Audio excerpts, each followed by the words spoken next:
Assalamualaikum warahmatullahi wabarakatuh.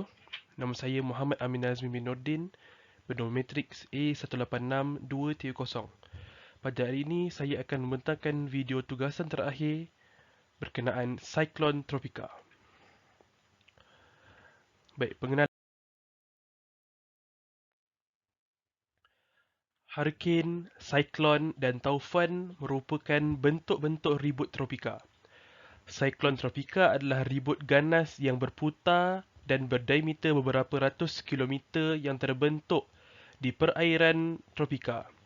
Melalui satelit, ia dilihat seperti satu sistem gegelung ketat penuh kuasa dengan jalur awannya melingkar keluar.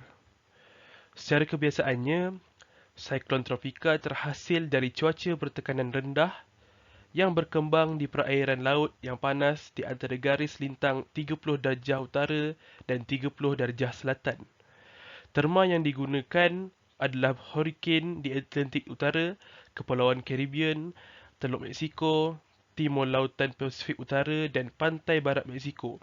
Istilah taufan pula digunakan di Pasifik Barat dan istilah siklon pula di Lautan Hindi dan Australasia. Contoh siklon yang pernah berlaku di Malaysia. Yang pertama, ribut tropika Greg.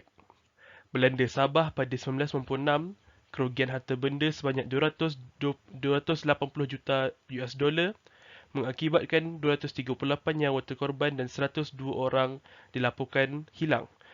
Bencana ribut tropika terburuk yang pernah berlaku di Malaysia. Yang kedua ialah ribut tropika Vami. Ribut ini telah melanda semenanjung Malaysia pada 2001. Ribut membawa banjir dan tanah runtuh ke timur semenanjung Malaysia. Anggaran kerugian berjumlah 3.6 juta US dollar. Sekurang-kurangnya telah merenggut 5 nyawa.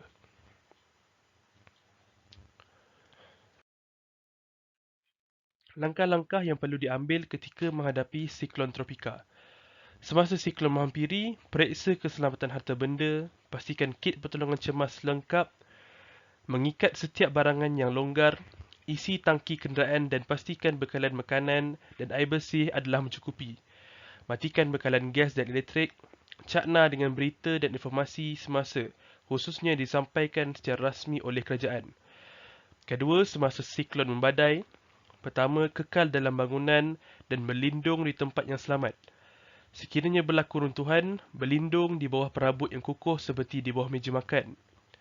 Sekiranya memandu, kekal dalam kenderaan anda. Sentiasa peka dengan mata siklon.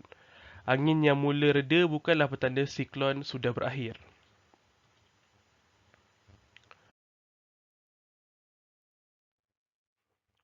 Sambungan.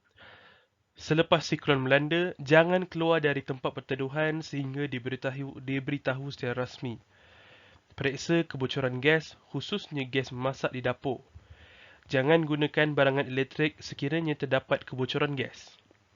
Sekiranya berada di pusat perlindungan, ikut prosedur yang telah ditetapkan oleh pihak berkuasa.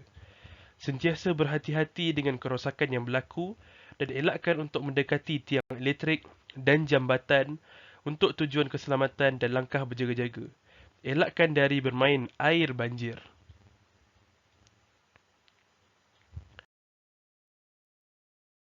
Langkah dan cadangan yang boleh diambil dan dilakukan oleh pihak berkuasa dan orang awam untuk meminimumkan kesan hasil dari badaian siklon tropika.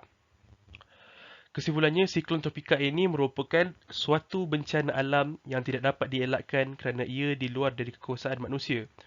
Namun begitu, terdapat beberapa langkah dan cadangan yang boleh diambil dan dilakukan oleh pihak berkuasa dan orang awam untuk meminimumkan kesan hasil dari badaian siklon tropika.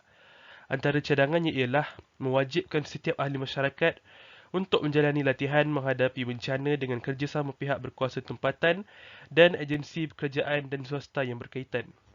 Kedua, melaksanakan pemeriksaan dan semakan bangunan dan premis kediaman agar memenuhi piawaian siklon tropika.